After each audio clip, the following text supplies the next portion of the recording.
Okay, yeah, let me crack on. And good evening, everyone, once again. Okay, so let me bring all of you back to the reality. Because your credibility as an author or researcher is actually based on the amount of good quality research you publish. It is not based on whatever said and done, the social media pushing of articles. It is agreed that it may be helping in the citations and all that, but essentially we are authors, researchers, or academicians. We are not businessmen, and we are not actually selling the commodities. So I'll come back to this a bit later on. But anyway, this is basically my perspectives of how the manuscript is handled, and based on its outcome,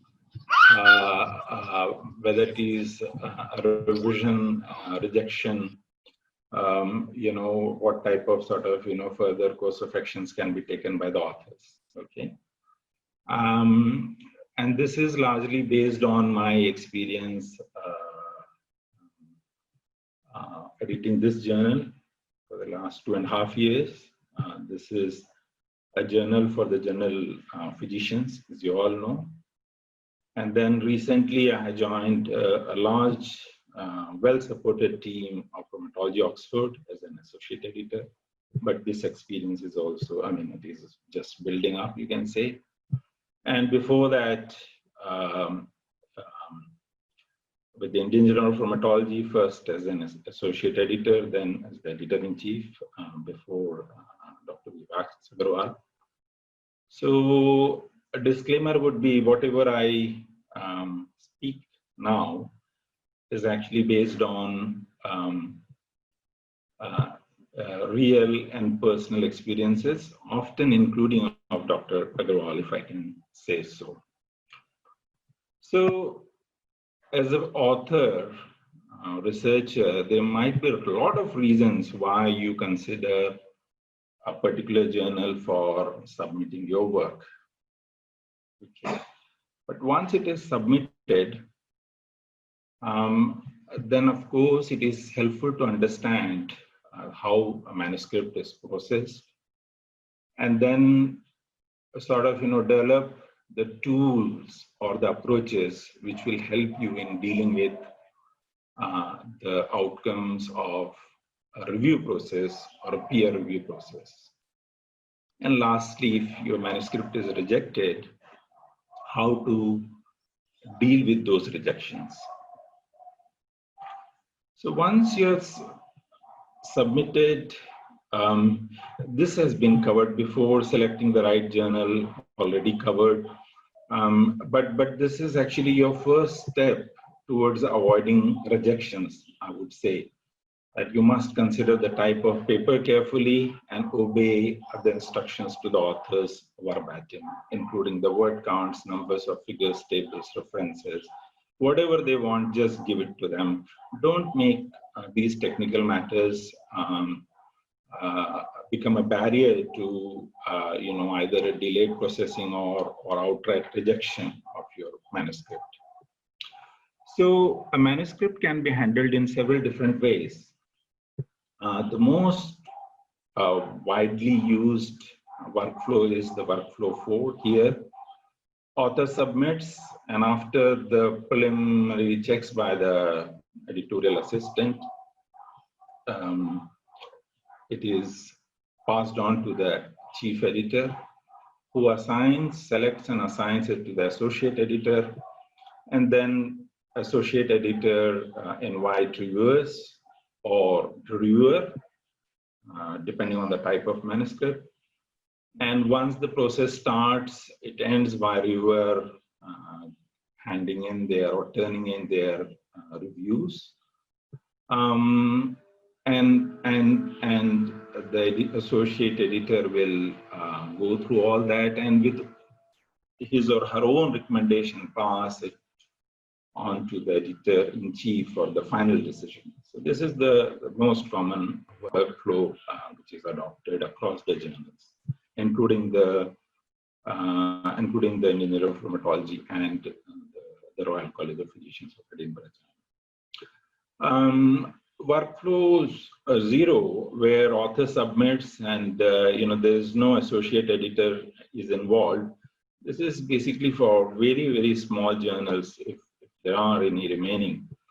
But this workflow can be adopted when the editor-in-chief handles a manuscript himself or herself.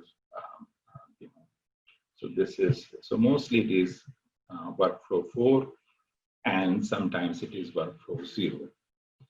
In a lot of journal, this AE assignment is done by the editorial assistants, because you would have given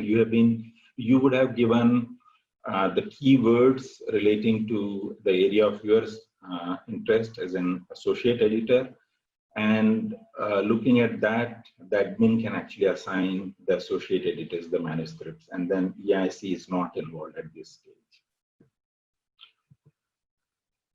Now, the second process is basically the review. So the question comes at what decides the ultimate fate of your paper? So these are two components, two critical factors. One is the editorial review and the second is the peer review. Editorial review is the most critical aspect of manuscript processing, because the editorial overview of your manuscript is the paramount, and this is the binding decision for everybody related to the journal. The editor looks at the overall scope of the journal, the need of such manuscripts to come in, its importance to the readership of that particular journal, and whether the manuscript, the work itself, has got any relevance in terms of the journal's scope, reach, and acceptability. So, but the editors wants to be diplomatic. So the language which is often used by the editor at this stage is that you must have seen this, that we receive more manuscripts than we can ever publish. And it does mean, however, we are applying even more stringent criteria. And on this occasion, we regret to inform you that your manuscript failed to meet those criteria.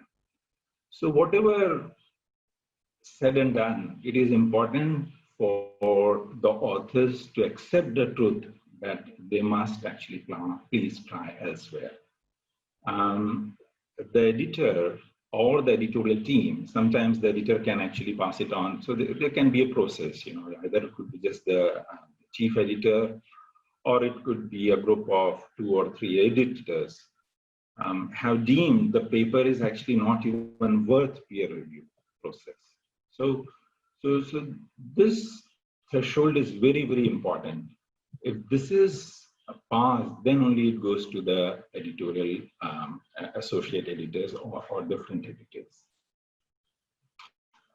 Once the editorial review is okay and your paper is not rejected at that stage, then the paper can be sent to peer reviewers through the associate editors, depending on the journal. And depending on the type of manuscripts, it could be 1, 2, 3, or even 4 journals. Some journals send it out to many reviewers. One reason is that because it is difficult to get quality reviews in all the time. So by reaching out to more people, in a way, it is helpful to get these reviews quickly. And also, overall good reviews would also be much more frequent. And they are, of course, independent of the authors. Open versus blinded peer review. Yes, there are some journals which advocate the use of open peer review, meaning both the authors and the editors and the reviewers would know, who's doing what. But at least a single-minded review for most practical purposes is actually, I believe, is important. Blinded can be single blind, meaning the reviewers know, but the authors don't. Or it could be double blind, meaning nobody knows. Okay, very similar to a randomized controlled trial. And all the systems have got their merits and demerits. But in smaller specialties and in some countries, specifically I would say in India, it is not at all a good idea to reveal the identity of the peer reviewers or even associate editors to the authors. They are asked to comment on the overall quality of the manuscript, what is the scientific merit, the style of writing, if anything is out of the way, unusually, and whether this manuscript needs to be prioritized in terms of publication if accepted. So a lot of things can be asked. In the top-down menus or checkbox menus, there will be option to comment on all of these for a reviewer. But the basic outcome is two. One is comments to the authors. So these are open comments to the authors. So this could be a critical appraisal of your work. The peer reviewer may ask for clarification on some points. They may raise some questions related to the work and the specific segments of your manuscript. And they can also suggest modifications to improve the clarity and sharpen the focus of your manuscript. Whereas the confidential comments to the editor would have a checkbox menu where it will say accept, major revision, minor revision, or reject. But most importantly, it will contain a free text box where the reviewers would put frank opinion about your paper. So the key thing to understand is that whereas the comments to the authors would be diplomatic, the language would be diplomatic, and it should be diplomatic. Whereas to the editor, the confidential comments can be really very frank, and they would decide the ultimate fate of your paper. So don't be misled by the comments to the authors you see here, because no peer reviewer is going to say in their direct comments to the authors that this manuscript may be rejected. But here, those frank opinion about the overall assessment of your paper will actually help guide the editor to make a final judgment about your paper. Okay, so let's say your paper has gone through a successful peer review and the outcome is you've been asked to revise. When revising, it is important to read the editor's letter very carefully. What actually is being asked for you to furnish? Always start by thanking when you have revised the manuscript according to the reviewer's comments, it is important to thank the reviewers. It is important to thank the reviewers. Remember, this is a voluntary work, okay, and they are giving their time and putting in effort voluntarily. So they must be thanked. for their efforts and inputs. And I think it is not a written rule, but I think this is basic decency which we should expect from our professional colleagues. Address each comment individually. If you see a paragraph written by the reviewer, it is important to break it down to comments and take each comment in turn and address it individually. Okay, and and this is often asked. So provide a marked, either highlighted or track changes and a clean revision. So both two sets of paper so that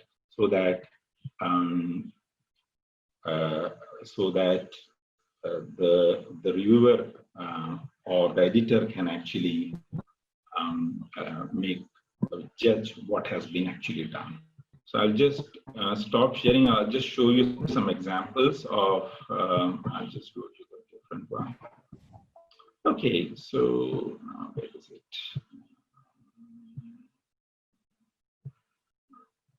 Yeah. Oh, I need to. Sorry.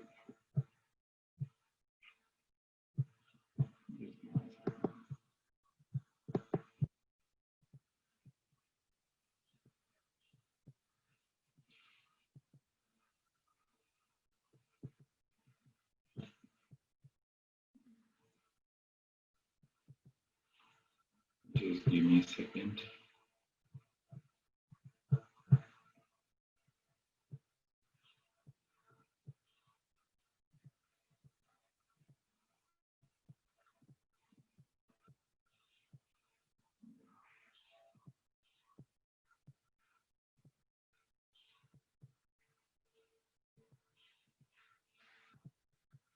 Okay, so this is an example of a peer review, and this is, but you can see that this is a fairly good quality review because right up front, the central question of your paper has been grasped by the reviewer, and just in 3 or 4 or 5 sentences, the whole paper has been actually, bared out. Okay, so the main criticism was regarding the exclusion and inclusion criteria, the selection of the trials, why something particularly was left out, and important from the US point of view was to actually point towards the substantial heterogeneity in reporting of the outcomes. So you can see that he is actually saying in the last line, which means that your manuscript is not going anywhere. Based on above, I agree that rather than relying on this type of meta-analysis, in inverted commas, future large population-based and long-term studies should further elucidate the changes in CF, CFR patients and all that. So here in the review itself, there is enough pointer to the potential authors that it is not probably going to be successful because you cannot actually change. There are some things which you really can't change. Okay. Now, where is this?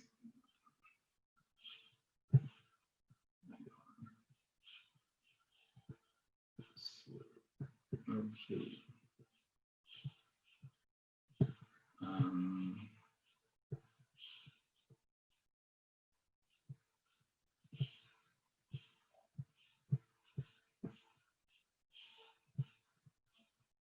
Yeah.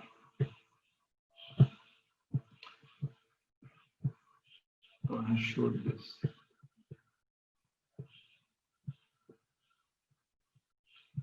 Sorry about this. Just give me a second. Yeah. Okay. Now, this is another example of a short but very specific review performed by a reviewer 3 years ago for some journal. And I was asked whether this is a good review or not. So that's how I got this with me. Okay. So is it being seen? Yes, it is visible. Right, thank you. Okay, so here it says, interesting study, and says, I would like to specifically know, okay, I mean, he is okay with the whole manuscript. He has got 3 points and very well made, you can see. So he wants to know specifically that, what are these? And the authors must provide, what is a standard pre-biology counseling in the USA, because the authors have talked about it, but, it's not being detailed anywhere. And then his final concerns were the study over its steps in its brief and discussion and the title. So he wants the title and the discussion to be modified. And what he has said to the editor is good study needs a bit more clarity and less assertive title and discussion given the limitations. So you reviewers do have their own style and very wide variation in terms of how they review. Some reviewers like to take bit by bit, abstract, introduction methods, results, discussion, and references, and then they will comment on the language and grammar, general style aspects, and then they will make a final concluding remark also. So those are, again, I would say, very good examples of how the peer review should be done. And the purpose is actually to actually help the author. It is not the other way. Okay, and just 1 or 2 more examples. Okay. So now, once you got the reviewers' feedback with you, then comes the question of replying. So this is a reply. An example here.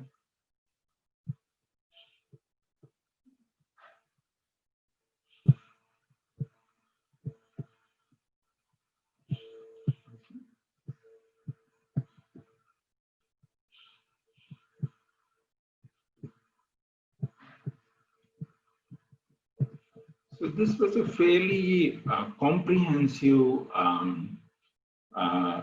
review for a manuscript, which this is our own manuscript, which we published 2 years ago. You can say that, there is, so we always start by thanking the editor and the reviewers for their time and thoughtful comments. Okay, always do that as a matter of professional courtesy, if not anything more. Then the review had editor's review included. So you can see that point by point, change that article category. Please add author contributions. So some technical bits here. Then omitting figure 1 is advisable. We did not do that, but we explained why we have not omitted figure 1. The question was about the copyright, and we further explained that because we own the copyright and we have paid the full subscription, and we are actually allowed to modify the images the way we deem fit. Then taking up each reviewer's comment, breaking it down to several different things, because, so like for example, it is said here abstract is too short. Okay, abstract has been expanded. Then nothing is mentioned in the introduction of relevance of rheumatology except this statement mentioned by the authors. Okay, so we have to understand what is actually being said. What does peer reviewer wants to convey to the authors? That has to be understood, and that has to be not only replied to, but also accordingly the manuscript has to be revised.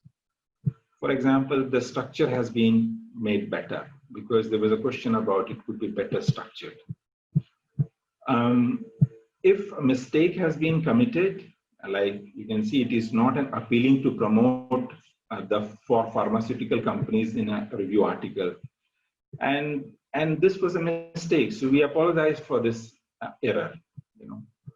So wherever is possible, stick to your guns. Where it is mandatory that you should change and revise, you should. Both instances should be supported by your written text.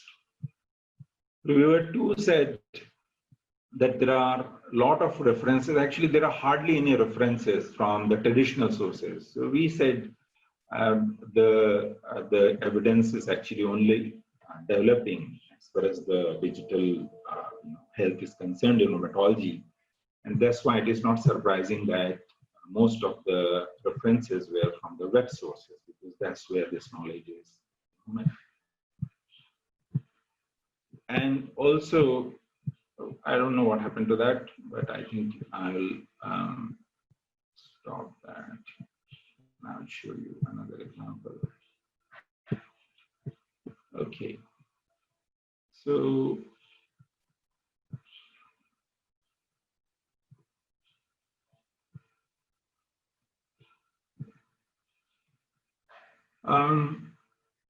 I'll just take this because I think this is quite interesting.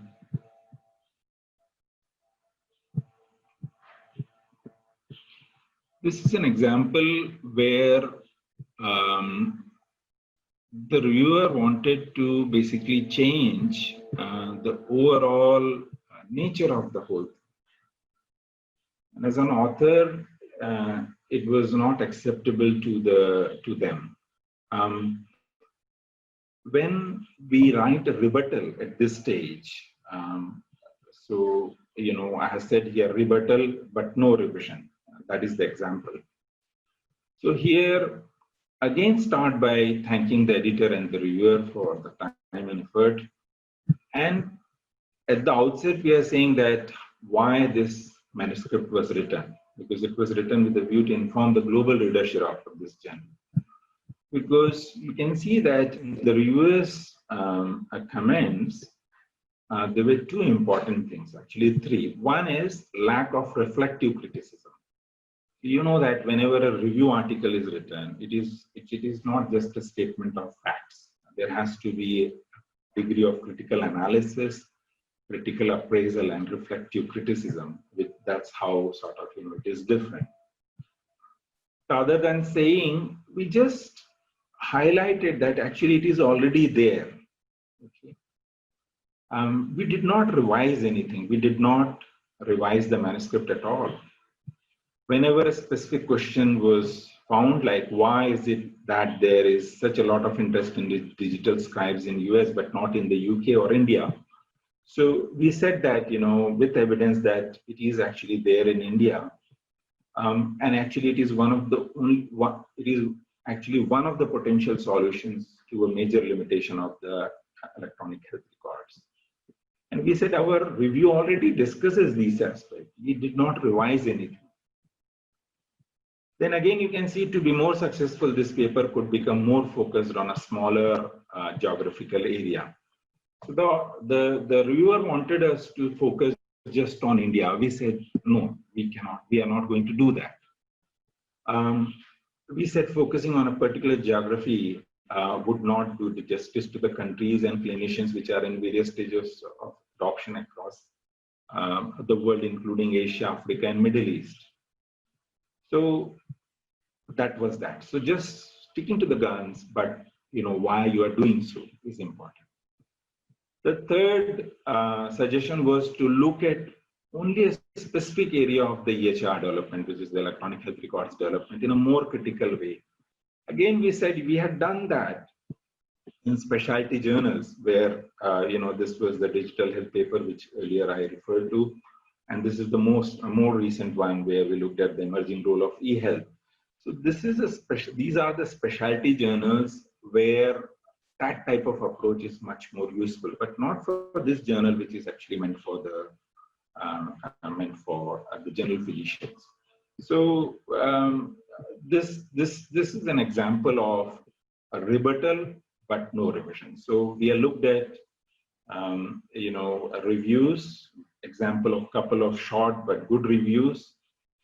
Then we looked at an example of how to reply to the viewers' comments. Then we further looked into how a rebuttal, but without any revision, can be constructed. And in between, there can be instances of where your response is being combined with rebuttal. That can also be an example. So let me go back to my presentation. Sorry about all this mix-up. Yeah. Okay. So once the review has been done, what are the outcomes? One possible outcome could be that the editors send it back to the reviewers, and they come back to you with further clarification and need for another revision. That is perfectly all right, because your manuscript is still in the game. It may happen that the editors ask the reviewers, and the reviewers are not happy with the revisions taken. They have pointed out that there are several areas which still remain unclarified and not appropriately addressed or redressed. And in their opinion, there is no point for the revision. So that would be review and reject. Then, of course, based on after having a look at the revised manuscript at the editorial level, it can be deemed for an outright rejection. So all these three possible outcomes are very much possible. But let me come to the most important aspect of my talk, that is how to deal with the rejections. Dealing with rejections are not easy, and culturally in India, I don't think we know how to deal with rejections. And I would say that this is a cultural issue because this has not been my experience working for international journals, or when I reject manuscripts coming from those countries. And this is a very, very specific issue. That's why I said that the peer reviewers should be protected by concealing their identity. Specifically, if it is India, because I don't think we are emotionally mature to deal with rejections. It hurts to be rejected, particularly when authors perceive themselves to be academically superior. It does not matter where they are based, whether in institutes or in India, as they say, private practice, and they feel insulted that, oh, this editor or this journal has rejected my manuscripts. Overall, I feel that actually demonstrates poor emotional intellect of those authors. Not any comment on their academic merit or the quality of science they have tried to contribute to the particular journal, but their mere response, often avoidable and totally objectionable, alludes to the fact that they are not emotionally mature. And also it highlights that they have lack of understanding and process about the process and the issues related to how the manuscripts related decisions are made.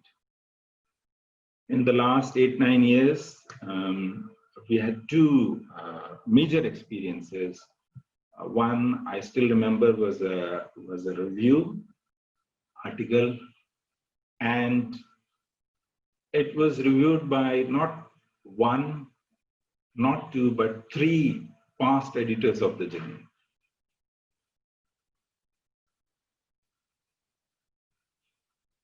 Unanimously, the verdict was, this is so poor that should be rejected outright. The second example was again a group of reviews where again not one but 4 editors were involved, and the editorial board unanimously decided that those set of reviews are totally substandard and are not in keeping with the high standards of the journal. So this is fine, but in both instances, the subsequent response of authors or author in question actually highlights all the things I have discussed in this particular slide. So what is important for the authors to realize that actually it's not about them. A rejection of a manuscript is actually not about them. There can be several different reasons for a manuscript to be rejected. And we had discussed this aspect in the last 4 sessions of this workshop. Right from poor science to poor writing to tall claims, okay, and simply a manuscript being out of the scope of the journal, the reasons can be many. But what is important is for the authors to develop a mechanism to deal with the rejection. And, just pep yourself up. Maybe you want to see a life guide, which is called life intervention guide or life help guide, who can give you some moral and ethical and emotional support to deal with rejection. But most important for the authors is to actually puncture themselves the bloated egos and try to reduce the perceived self-worth. That is most important, because that is actually clouding how you are behaving and how you ought to behave professionally. And look at where you stand on the global scale of things. Authors believe that my paper has no faults, and they always blame the editors or reviewers. But look, the world perceives this is the worth of your paper. Reviewers are a bit generous than the overall world as a whole. Editors take actually very sympathetic view towards your paper. Okay, they see that it has got a lot of issues, but okay, let this paper come in. So if in my experience of out of more than 2,000 manuscripts I might have handled as the editor-in-chief, these 2 journals, whatever, I would say every time if I had stuck to the reviewers' recommendations or my associate editor's recommendation, then the rejection rate would have been close to 90%. But because it is 50 to 60%, you can see that this is not true, and definitely the editors and reviewers are not helpful to the authors. This is not true. What is important is I again highlight to the to the listeners is that actually the editors, reviewers are custodian of science, and don't let stray examples of some sort of article getting into the way, getting published where you doubt the veracity, quality. They are stray examples at its best. It is possible that some may have slipped through the net. And it is agreed that peer review is a slow process, but fast does not mean always good. And then, especially now, self-advertising or often useless research. Do you approve? And similarly, placing and advertising it in an inappropriate way, the non-peer-reviewed stuff. Do you think it is morally and ethically justified? I do not. Dr. Vinod, sorry for interruption. I think Durga has some urgent work. Yeah. Yeah. Last slide. Sorry for interrupting you. Yeah. Last slide. So anyway, it is a voluntary work and it helps the science move and knowledge flow. And the simulation and assessment by the end user is subjective, not uniform. So it is important that next time, before you decline a request for peer review because you're busy, think, and before you raise a hue and cry about delay in processing of your manuscript, think, and before you submit a substandard or one-line review, think, and before you explain how did they publish this particular piece, think, because I think we are all, a part of this process, and we all have to do our best. If your manuscript is rejected, you have the option, you can try other journal without revision. You try other journal after revising, taking reviews, previously performed reviews into account, or ask a non-author colleague to give honest opinion, or just give up. Because if there are fatal flaws, it does not matter how many journals you are going to go through. And construct a rebuttal if at all you want.